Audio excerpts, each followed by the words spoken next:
আসসালামু আলাইকুম, সবাই কি আছেন? এত পানির মধ্যে নামে কোনো যাইতেছে জানেন? আজকে যাম হালকাতা করার জন্য। ইয়া আল্লাহ দেন, আস্তে আস্তে কত পানি, এক কুমার পানি। যাই হোক, আজকে হালকাতা করি আমু। মানুষ কোনো আনতে গেলে কাপড় চুপড় পিনতে পিনতে তারপরে পারা বাইর থেকে একবার রেডি হয়ে পারা। আর আমার কিন্তু ভিজে পুড়ে যায়, উপরে যায় এলে পরা নাই কাপড় চুপড়। হাই রে, কি যে একটা জ্বালার মধ্যে আছি। তাও হালকাতা করার জন্য মেলা দূর জানাবো, ওই শালজুর নদী পার হয়ে 4 মাথা জানাবো হালকাতা করার জন্য। আল্লাহ জানে, এই গরু বাছুর থুয়ে গেলাম সর মধ্যে যে রোদ উঠছে। দহিন মিহি গেল গাড়ি ভুরুঙ্গাই রাস্তা, আর এমবের রাস্তা যে উত্তর মিহি গেল, এটা কিন্তু পাগলা হাট। পাগলা হাট কিন্তু খাই বসছি, নাম ডাকি পাগলার হাট। তাই মেলা দূর তো হালকাতা করা হইতেছি, হালকাতা করাবো, ঘুরাবো। ঘুরবারও সময় ভাই না, আজকে হালকাতা করে আমি ঘুরেও আমি আর দুইটা হয়ে যাবো গা। ওটার মধ্যে বই আসি, ঘুম ধরতাছি, কিছু বুঝি না। রাইতে তো ঠিকই ঘুম পাচ্ছি, তারপরে ঘুম ধরতাছে। সারাদিন কাম করি তো, এই কারণে মনে হয় ওটার মধ্যে বাতাস খুব, এই কারণে তো ঘুম ধরতাছে। আরো এই রাস্তা খানি তো ভালাই এলাম, মেম্বের রাস্তাগুলির কাম দেখেন। আবার কাম হারছে, এই মনে মাছ ছাড়া যাবো যে জায়গা আইলে এক খাবারে পানি হারে এক কুমোর করে ভাই যাচ্ছে। হালকাতা চতুর মিহি বাচ্ছে, খালি এক দোকানে যে হালকাতা তা না, সব দোকানে দোকানে হালকাতা। আমার কিন্তু হালকাতা এই একটা দোকানে, আর একটা দোকান আছে সারের দোকানে, কিন্তু দুইটা দোকান হালকাতা। এটা কিন্তু 3-এর দোকান হালকাতা। দেখতে দেখতে ঘাট পার এলাম। অন্য অন্য ঘাটে থেকে কিন্তু এই ঘাটটা মেলা এগিয়ে আছে, তার কারণ এই ঘাটে সবসময় পারে থাকে। আমার বাড়ি হাতে যে ঘাটটা, এই ঘাটে কিন্তু পারি হয় না। আর এই ঘাটে দেখেন কিরম পারে সবসময় থাকে। ইয়া আল্লাহ, এটা কি লোকা নেই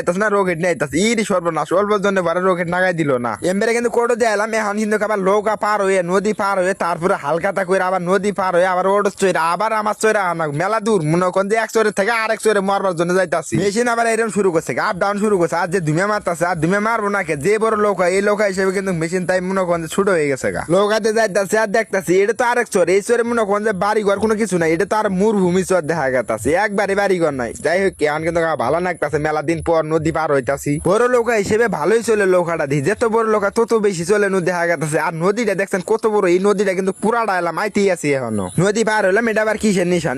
দেন বাংলাদেশ আর আর্জেন্টিনার যে পতাকা টানাই দিছে। এই চোরে তো আবার আরেক নিয়ম, এই যে মনে করেন যে ভ্যান দিয়ে মানুষ যায়, ভ্যান দিয়ে ভাড়া মারে, কিন্তু তার ওটো মোটো চলে না। ওটো আর মনে করেন ওটো ডাইবে জায়গা, এই ভ্যান গাড়িটা কিন্তু ডাবে কম, জায়গা জায়গায় খেয়ে মানুষ নামলে ভরে কিন্তু কুইটা জায়গা। আর ওটো তার ওটা হয় না, এই কারণে এই দোকানে কিন্তু হালকাতা। এমনি নদী পার হয়, আমি কিন্তু আর দোকান খুঁজতেছি, আমি কিন্তু গেলে দোকানে কোনোদিন আহিনি। নাম ভাই করতেছে, আমার বাহি হলো 6,680 টাকা। মেলা দেওয়া হয়ে গেছে বাহি, টিনের দোকানে তাও বেশি বাহি থই কে, তাও ওই হিসেবে কমই আছে। কি আর করবো, একটা আর বাহি থুম না, 6,880 সব টাকা দিয়ে দিলাম, 7,000 টাকা দিলাম। এখন যে কয়টা ঘুরে দেয় ওই কয়টাই নিয়ে আনবো। মেলা দেওয়ার হালকাতা করবো এলাম, কত পানি ঠান্ডি ভেঙে চুরে এলাম, জানি না কি দেউ হালকাতা করাইতেছে, বাতাস দেয় না খুরমে দেয় আল্লাহ জানে। তারপরে একটা টুকন দিল, ওম্বেরে বলে ভাত খাওয়ার আয়োজন করছে। তাহলে তো হালকাতাটা ভালাই আছে, টুকন দিয়ে এলে বলে ভাত দিব, চিন্তা করা যায়। টুকন নিয়ে ঢুকা নাকি ইয়াত আছি তো ভালাই, কারেন্ট তো নাই, যে গরম গরম মধ্যে। এটাও কিন্তু চোর এলাকা, এটা কিন্তু বীর এলাকা না। আমি যা যেন যেন দাবাত খাওয়া দেয় উনি উনি চর থাকে খালি। দেখেন গুস্ত আবার পিরিচ সিস্টেম করছে, যাই হোক খাওয়াটা তো ভালো হবো। পিরিচ সিস্টেম করলে মানুষ আবার কম বেশি করে খাবো, কেউ আবার কম খায়, কেউ আবার বেশি খায়, এই সিস্টেমই ভালো আছে। না গরমের মধ্যে বেশি থাকে